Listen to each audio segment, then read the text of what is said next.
हम मैनेजमेंट पे थे। न्यूअर ड्रग में एक डाइनोजेस्ट आती है, डाइनोजेस्ट्रॉल करके 2 milligram daily for pain relief. So कई बार पेन किलर से भी अच्छा नहीं होता है, तो लॉन्ग टर्म एक ये न्यूअर प्रोजेस्ट्रॉन डेवलप किया है for typical pain relief, but वो भी प्रोजेस्ट्रॉन है, तो ये जब पेशेंट लेगा तो वो कंसीव नहीं हो सकता है।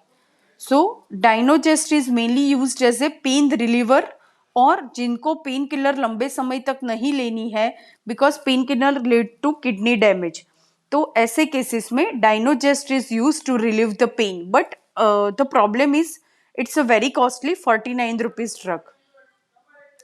Then GnRH analog is the final treatment.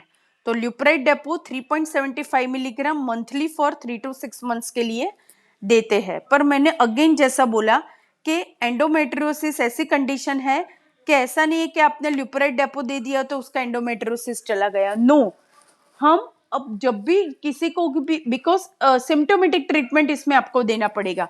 Menorrhagia है और चाइल्ड बियरिंग कंप्लीटेड है तो you can advise Mirena. Patient को कुछ नहीं करना है, ओनली पेन रिलीफ चाहिए तो गिव द डाइनोजेस्ट। डाइनोजेस्ट फॉर नहीं कर रहा है तो give the oral contraceptive pill for long term. ठीक है, अभी इनफर्टिलिटी है तो वो हमने इनफर्टिलिटी में डिस्कस किया था, पर यहाँ पे मैं बता देती हूँ कि एंडोमेट्रियोमा है मोर देन 3 सेंटीमीटर तो उसको एक्सरसाइज करना पड़ेगा, लेस देन 3 सेंटीमीटर है और यंग पेशेंट है तो सिंपल कुछ भी ट्रीटमेंट मत करो, सिंपल इंडक्शन करके उसको कंसीव कराओ। अगर पेशेंट एजेड है और उसको आईवीएफ करना है और उसको एंडोमेट्रियोसिस है तो ऐसे केसेस में हम लोग ल्यूप्राइड डेपो 3 मंथ्स के लिए देते हैं, सब एक्टिविटी उसकी डाउन करते हैं, फिर we go for the IVF. So इस तरह से ऐसे सिम्टोमेटिक ट्रीटमेंट आपको देना पड़ेगा। Surgical treatment small endometrioma more than 3 centimetre cyst aspiration, more than 4 centimetre cystectomy, और माइल्ड होता है और कई बार अर्ली स्टेजेस में एंडोमेट्रियोटिक स्पॉट दिखते हैं पीओडी में, यूट्रोसेक्रल लिगामेंट पे, फेलोपियन ट्यूब्स पे, तो उसको सिर्फ फलग्रेट करते हैं। फलग्रेट यानी जो बाइपोलर होता है, क्वार्टरी होती है, वो वहां पे थोड़ी देर रख देते हैं तो जो टिश्यू होता है वो बंट हो जाती है, तो उसको बोलते हैं fulguration. So this is completes the endometriosis. Adenomyosis is nothing similar to endometriosis, uterus में है। तो पेशेंट मेनली एडिनोमायोटिक पेशेंट कैसे प्रेजेंट होगा? Menorrhagia, dysmenorrhoea and the infertility. Typical characteristics is heterogeneous echo, मैंने बोला ना नॉर्मली सब में होमोजीनस मायोमेट्रियम होता है, but due to endometrial glands invasion it is heterogeneous इकोसेटी। Echogenicity is typical characteristics of adenomyosis. Treatment में मैंने बोला इट्स सेम सिम्टोमेटिक, मिरेना और hysterectomy.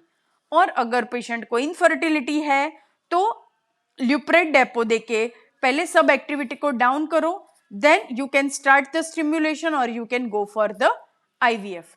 So this is how we treat the endometriosis. This is a lupride depot injection, उसको बोलते हैं GnRH analogue. इसमें दो टाइप के ल्यूप्राइड आते हैं, एक ल्यूप्राइड आता है जो आईवीएफ में रूटीनली यूज होता है, और this lupride depot injection is special used in endometriosis. कई बार लेप्रोस्कोपी में एंडोमेट्रियोटिक फल्गरेशन करते हैं या चॉकलेट सिस्ट निकालने के बाद भी 3 मंथ्स के लिए ये देते हैं ताकि रिकरेंस नहीं हो। So this is lupride depot, once a month देना होता है। This is Dynogest tablet used as a pain reliever in endometriosis. This is Mirena. This is naproxen painkiller, Meftal painkiller, Overall L Ocipils. So these are the common drugs we used in endometriosis. Clear? Okay. Okay. So tomorrow 5 PM। कल कौन सा lecture है मुझे याद नहीं है, prolapse है कल, प्रोलेप्स ऑफ यूट्रस। ठीक है, हाँ बोलिए, हाँ बोलिए। हम्म हम्म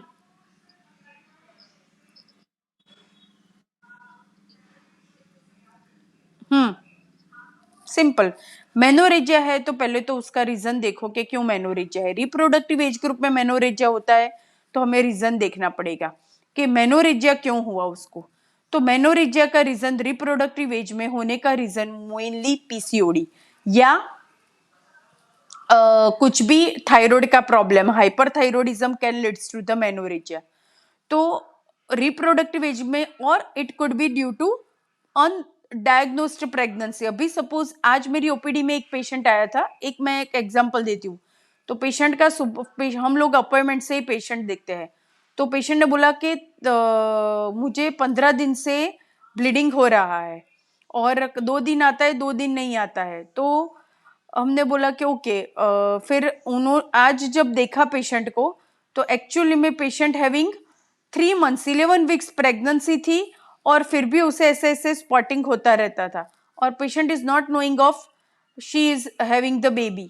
सो रिप्रोडक्टिव एज ग्रुप में जब भी आप कभी भी, नॉट इवन पेशेंट कुछ भी बोले तो your always duty is to पहले तो चेक करो कि रिटेन प्रोडक्ट की वजह से नहीं है। बिकॉज कई बार रिप्रोडक्टिव एज ग्रुप में क्या होता है ना, वो लोग घर से मीफेप्रिस्टोन सब कुछ खा के आपके पास आए होते हो।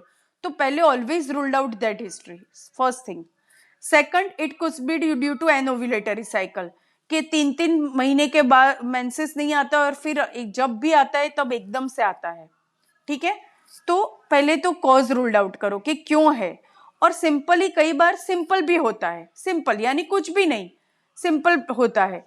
तो it could be due to IUCD की वजह से होता है। अगर आईयूसीडी की वजह से है तो Trenaxa with mefenamic acid first 3 days के लिए अप टू 4-5 मंथ्स के लिए देना होता है। अगर कुछ भी रीजन आपको नहीं मिल रहा है कि everything is normal, simple bleeding है, तो ऐसे केसेस में यूजुअली नॉरहेथिस्टेरोन 1 BD फॉर 25 डेज के लिए देखते हैं। फिर अगेन वी विल रिवेल्युएट। और ऑलवेज कई बार सिंपल कोई रीजन नहीं मिले और ब्लीडिंग ज्यादा होता है तो check for platelet and BTCT coagulation profile.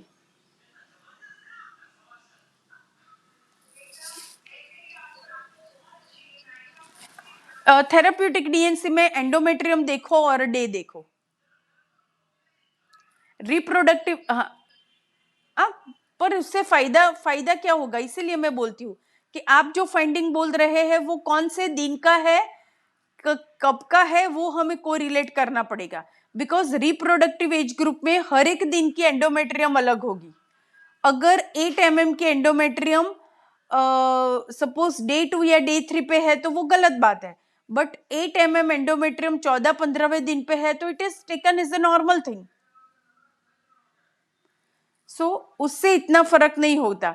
हाँ, थेराप्यूटिक और एंड डायग्नोस्टिक डीएनसी कब होगा कि आपने सब रूल्ड आउट कर दिया है, कुछ भी आपको चीज नहीं लग रही है, फिर भी उसे ब्लीडिंग हो रहा है, तो it could B pre cancerous condition, endometrial hyperplasia और सीए हो सकता है।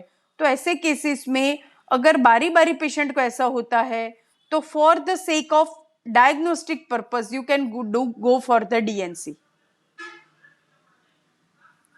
ठीक है, और बायोप्सी लो, फिर डीएनसी करो तो only DNC will don't work. अगर आपने कोई कॉज रूल्ड आउट नहीं किया है तो डीएनसी आपको इतना फायदा नहीं कराएगी। ठीक है, ओके ओके। कल 5 बजे मिलते हैं, prolapse of uterus. Okay okay, bye bye.